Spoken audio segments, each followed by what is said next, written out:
Hello friends, VKV coaching classes में आप सभी का स्वागत है। फ्रेंड्स, आज की इस वीडियो में आज हम करंट अफेयर्स जीके के कुछ क्वेश्चन लेकर आया हूं जो कि 18 सितंबर 2025 से संबंधित है। और गाइस, आपको बता दें कि इस वीडियो में करंट अफेयर्स जीके तथा सामान्य ज्ञान के क्वेश्चन ऐड किए हुए हैं, ठीक है ना। तो दोनों का इसमें कंबाइंड है। तो चलिए दोस्तों, बिना टाइम वेस्ट के वीडियो करते हैं स्टार्ट की करंट अफेयर्स जीके तथा सामान्य ज्ञान के क्वेश्चन क्या क्या दिए हुए हैं, ठीक है। तो वीडियो शुरू करने पहले आपको बता दें कि वीडियो को पूरा फुल वॉच करें, और नहीं तो आपका ये क्वेश्चन छूट जाएगा। चलिए कि क्या क्या क्वेश्चन दिया हुआ है समझते हैं। तो गाइस, सबसे पहला क्वेश्चन यहाँ पे दिया हुआ है कि भारत के नए उपराष्ट्रपति सितंबर 2025 तक कौन बने हैं। तो इसका राइट आंसर हो जाएगा गाइस ऑप्शन नंबर बी। इसका बिल्कुल करेक्ट जवाब हो जाएगा। पहले का बी इसका बिल्कुल सही जवाब हो जाएगा। सीपी राधाकृष्णन कौन बने? सीपी राधाकृष्णन बने। तो ये है बेहद इंपॉर्टेंट क्वेश्चन, क्योंकि ये क्वेश्चन हर एक कॉम्पिटिटिव एग्जाम में आने वाले क्वेश्चन हैं कि अभी हाल ही में उपराष्ट्रपति कौन बने। तो ये क्वेश्चन आपको बहुत ही ज़रूरी है याद रखना। तो हाल ही में कौन उपराष्ट्रपति बने? सीपी राधाकृष्णन। तो बी इसका बिल्कुल करेक्ट जवाब हो जाएगा। चलिए गाइस, अगले क्वेश्चन बात करता हूँ। क्वेश्चन नंबर सेकंड है। दूसरा सवाल क्या कह रहा है? तो दूसरा नंबर यहाँ पे कह रहा है कि 2025 में बाढ़ से सबसे ज़्यादा प्रभावित राज्य कौन सा है। 2025 में बाढ़ से सबसे ज़्यादा प्रभावित राज्य कौन सा है? तो इसका राइट आंसर है गाइस ऑप्शन नंबर बी। इसका बिल्कुल करेक्ट जवाब हो जाएगा। इस ऑप्शन की बात करूं तो पंजाब सबसे ज़्यादा प्रभावित है। खैर, हिमाचल प्रदेश, पंजाब और मेघालय, ये तीन राज्य में सबसे ज़्यादा बाढ़ का प्रकोप बना हुआ है। लेकिन मैं ऑप्शन के अनुसार आपको बता सकता हूं कि पंजाब में बाढ़ का जो है प्रकोप बहुत ज़्यादा है। चलिए अगले क्वेश्चन की बात करता हूँ। क्वेश्चन नंबर तीसरा नंबर सवाल गाइस कह रहा है। गाइस, एक बार इसका जो है क्वेश्चन थोड़ा सा एडजस्ट कर लेता हूँ ताकि जो है इसमें अच्छे से फिट हो जाए, दिखाई दे, ठीक है ना। तो चलिए, ये रहा आपका क्वेश्चन। बहुत बड़ा क्वेश्चन दे दिया है। हाँ, तो अब ये है, इससे ज़्यादा छोट करेंगे तो काफ़ी छोट हो जाएगा। देखिए, ये इतना बड़ा क्वेश्चन है, तो यहाँ तक मैं एडजस्ट कर दे रहा हूँ, ठीक है। चलो, अब यहाँ पे तीसरा क्वेश्चन कह रहा है कि हाल ही में भारत सरकार ने नेपाल और भूटान के नागरिकों को भारत आने के लिए किस दस्तावेज से छूट दी है, ठीक है ना। हाल ही में भारत सरकार ने नेपाल और भूटान के नागरिकों को भारत आने के लिए किस दस्तावेज़ के लिए छूट दी है। मतलब वो दस्तावेज अगर आप नहीं आएंगे लेकर फिर भी आ सकते हो, तो वह छूट के लिए बोल रहा है, ठीक है ना।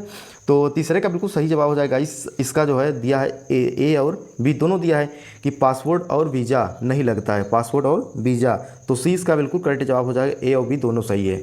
तो भारत में आने के लिए नेपाल और भूटान के लोगों को पासपोर्ट और वीज़ा लाना नहीं पड़ेगा, ठीक है। तो इसका राइट आंसर हो जाएगा सी। चलिए अगले क्वेश्चन को हम देखते हैं कि क्या दिया हुआ है। थोड़ा सा एडजस्ट कर लेते हैं कि चौथा नंबर सवाल कह रहा है। चौथा सवाल गाइस कह रहा है कि हिंदी दिवस हर साल कब मनाया जाता है। हिंदी दिवस हर साल कब मनाया जाता है। तो इसका राइट आंसर हो जाएगा ऑप्शन नंबर बी। इसका बिल्कुल करेक्ट जवाब होगा। इसके ऑप्शन दो नीचे हैं, लेकिन ऑप्शन इसका बी ही सही होगा। 14 सितंबर को मनाया जाता है। कब मनाया जाता है? 14 सितंबर को।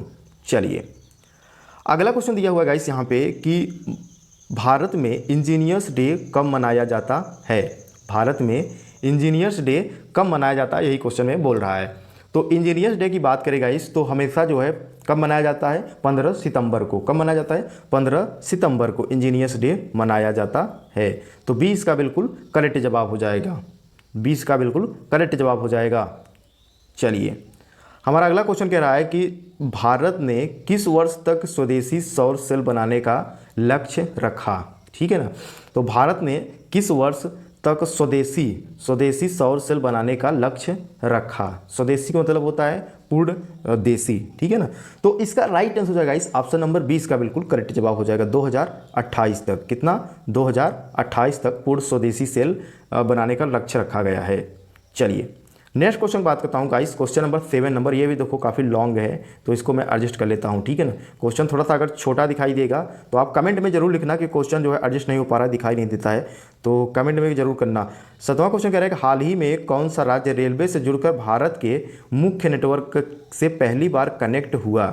एक बार फिर से रिपीट मारते हैं। हाल ही में कौन सा राज्य रेलवे से जुड़कर भारत के मुख्य नेटवर्क से पहली बार कनेक्ट हुआ, ठीक है ना। तो इसका राइट आंसर हो जाएगा ऑप्शन नंबर 20 का बिल्कुल करेक्ट जवाब हो जाएगा। क्या होगा? 20 का बिल्कुल करेक्ट जवाब होगा मिजोरम। क्या होगा? मिजोरम। चलिए अब नेक्स्ट की ओर चलते हैं। क्वेश्चन नंबर 8वां सवाल क्या कहता है, ठीक है ना। तो 8वां नंबर सवाल यहाँ पे कह रहा है, एक बार थोड़ा सा इसको अभी जूम इन कर लेता हूँ ताकि अच्छे से आपको दिखाई दे, ठीक है। हाँ, तो 8वां गाइस कह रहा है सवाल कि 2025 एशिया कप महिला हॉकी में भारत ने कौन सा पदक जीता। कह रहा है कि एशिया कप महिला हॉकी में भारत ने कौन सा पदक जीता, 2025 की बात कर रहा है। कौन सा, 2025 की बात कर रहा है। तो 8वां का बिल्कुल सही जवाब हो जाएगा ऑप्शन नंबर बी, इसका बिल्कुल सही जवाब हो जाएगा, रजत पदक। ठीक है ना, तो रजत इसका राइट आंसर हो जाएगा। चलिए अगले क्वेश्चन बात करता हूँ गाइस, क्वेश्चन नंबर 9 नंबर सवाल, यानी कि 9वां सवाल क्या कह रहा है, थोड़ा सा एडजस्ट करके देख लेते हैं, ये भी काफ़ी बड़ा सवाल है। ठीक है, चलो तो 9वां नंबर सवाल गाइस कह रहा है कि विश्व बॉक्सिंग चैंपियन 2025 लिवरपूल में स्वर्ण पदक किस भारतीय महिला बॉक्सर ने जीता। एक बार फिर से रिपीट मारते हैं, विश्व बॉक्सिंग चैंपियन 2025 लिवरपूल में स्वर्ण पदक किस भारतीय महिला बॉक्सर ने जीता। तो 9वें का बिल्कुल सही जवाब हो जाएगा ऑप्शन नंबर सी, इसका बिल्कुल करेक्ट जवाब हो जाएगा, जैस्मिन लॉम्बोरिया। जैस्मिन लॉम्बोरिया, तो सी इसका बिल्कुल सही जवाब हो जाएगा। चलिए गाइस अगले क्वेश्चन की ओर चलते हैं। क्वेश्चन नंबर 10 नंबर सवाल कह रहा है, तो गाइस यहाँ पे 10वां सवाल कह रहा है कि ग्लोबल इनोवेशन इंडेक्स 2025 में ओवर मिडिल इनकम देशों में भारत का स्थान क्या रहा। ग्लोबल इनोवेशन इंडेक्स 2025 में लोअर मिडिल इनकम देश में भारत का स्थान क्या है या क्या रहा। तो 10वें का बिल्कुल सही जवाब हो जाएगा ऑप्शन नंबर ए, इसका बिल्कुल सही जवाब हो जाएगा, प्रथम स्थान था। कैसा स्थान था, प्रथम स्थान था। ठीक है, चलिए अब ये क्वेश्चन को थोड़ा सा जूम इन कर लेते हैं। तो कह रहा है 11 नंबर सवाल कि नमो लक्ष्मी योजना किस राज्य सरकार की योजना है। नमो लक्ष्मी योजना किस राज्य सरकार की योजना है। तो गाइस इसका ऑप्शंस नीचे दिया हुआ है, इसके ऑप्शंस की ओर चलते हैं, क्या क्या ऑप्शंस दिया हुआ है। ठीक है ना, तो ऑप्शंस हम देख लेते हैं। तो 11 का बोल रहा है कि नमो लक्ष्मी नाम किस योजना के तहत या किस सरकार ने रखा था। तो इसका राइट आंसर हो जाएगा, क्या हो जाएगा, 11 का बिल्कुल सही जवाब हो जाएगा ए, इसका बिल्कुल करेक्ट जवाब हो जाएगा, गुजरात सरकार। ठीक है ना, तो गुजरात इसका बिल्कुल सही जवाब हो जाएगा। चलिए अगले क्वेश्चन की ओर चलते हैं गाइस। क्वेश्चन नंबर 12 नंबर सवाल कह रहा है, तो 12वां सवाल कह रहा है कि 5वीं कोस्ट गार्ड, क्या कह रहा है, 5वीं कोस्ट गार्ड ग्लोबल समिट 2027 कहाँ आयोजित होगी। कह रहा है 5वीं कोस्ट गार्ड ग्लोबल समिट 2027 कहाँ आयोजित होगी। तो 12 का बिल्कुल सही जवाब ऑप्शन नंबर बी, इसका बिल्कुल सही जवाब हो जाएगा, चेन्नई। चलिए अगले की ओर चलते हैं। क्वेश्चन नंबर 13 यानी कि 13 नंबर सवाल कह रहा है गाइस, यहाँ पे देख लेते हैं कि समुद्र प्रदक्षिणा अभियान किससे संबंधित है। समुद्र प्रदक्षिणा अभियान किससे संबंधित है। तो 13 का बिल्कुल सही जवाब हो जाएगा ऑप्शन नंबर डी, तीनों सेवाएं। कौन कौन सी तीनों सेवाएं, नौसेना, वायुसेना और थल सेना। ठीक है ना, तो तीनों सेनाएं इसमें संबंधित है। चलिए अगले क्वेश्चन की ओर चलते हैं। क्वेश्चन नंबर ये 14 नंबर सवाल है, 14 नंबर। ठीक है ना, तो 14 नंबर का सवाल गाइस कह रहा है यहाँ पे, हाँ कह रहा है भारत मौसम विभाग के अनुसार सितंबर 2025 की बारिश सामान्य से कितने प्रतिशत ज़्यादा रहने का अनुमान है। ठीक है, तो 14 का बिल्कुल सही जवाब हो जाएगा ऑप्शन सी, 109%। 109% संभावना रहेगी। चलिए अगले क्वेश्चन की बात करता हूँ। क्वेश्चन नंबर 15 यानी कि 15 नंबर सवाल कह रहा है गाइस, क्या कह रहा है, 15 नंबर सवाल कह रहा है कि 15वीं भारत का राष्ट्रीय पशु कौन है। भारत का राष्ट्रीय पशु कौन है। ये तो सिंपल सी सवाल इसमें डाल दिया गया है कि राष्ट्रीय पशु की बात जब भी बात आए तो बाघ होता है। ठीक है ना, तो क्या होता है, बाघ। तो सी इसका बिल्कुल करेक्ट जवाब हो जाएगा।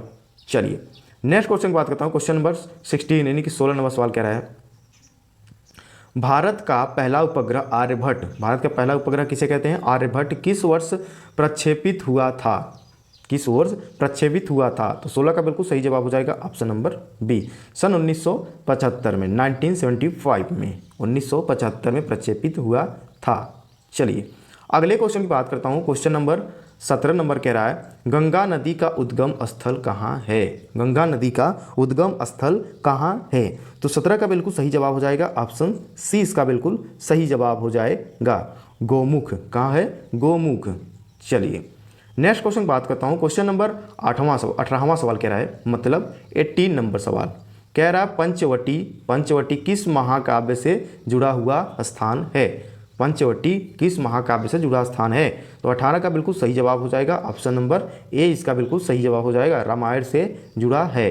तो रामायण से पंचवटी महाकाव्य जुड़ी हुई है। चलिए 19 नंबर सवाल देखते हैं। 19वां नंबर सवाल कह रहा है, चंद्रयान 3 ने किस वर्ष चांद पर सफल लैंडिंग की है?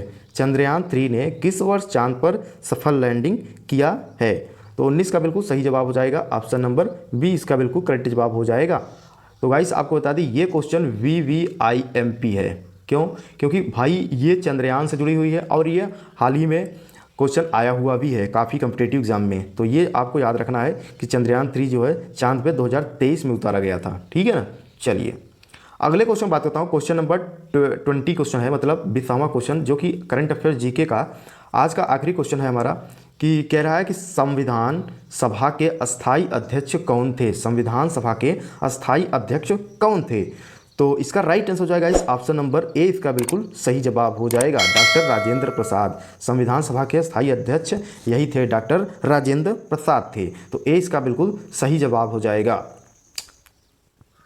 तो गाइस ये थे कुछ करंट अफेयर्स जीके तथा जनरल नॉलेज से संबंधित प्रश्न, जो कि हर एक कॉम्पिटिटिव एग्जाम में पूछे जाने वाले प्रश्न हैं। और आपको बता दें गाइस कि इस चैनल के माध्यम से मैं डेली पर daily current affairs GK question लाता रहता हूं। और अगर आप चैनल पहली बार सब्सक्राइब कर लेना और उस बेल आइकन को, एक घंटे को भी ऑल प्रेस कर लेना, ताकि हमारी नई वीडियो की अपडेट आपको समय समय पर मिलती है। और गाइस कमेंट बॉक्स में अपनी राय जरूर दें कि क्या मैं ये क्वेश्चन थोड़ा सा आगे बढ़ाऊं। मतलब 20 क्वेश्चन अभी मैं दे रहा था, तो 20 से मैं क्या इसे 50 कर दूं या 50-50 क्वेश्चन की ये वीडियो बनाना स्टार्ट करूं। अगर आप कमेंट में जैसे ही आपका फीडबैक रहेगा मैं उस हिसाब से ये वीडियो बनाऊंगा। ठीक है ना। तो जय हिंद, जय Bharat. Thank you for watching video.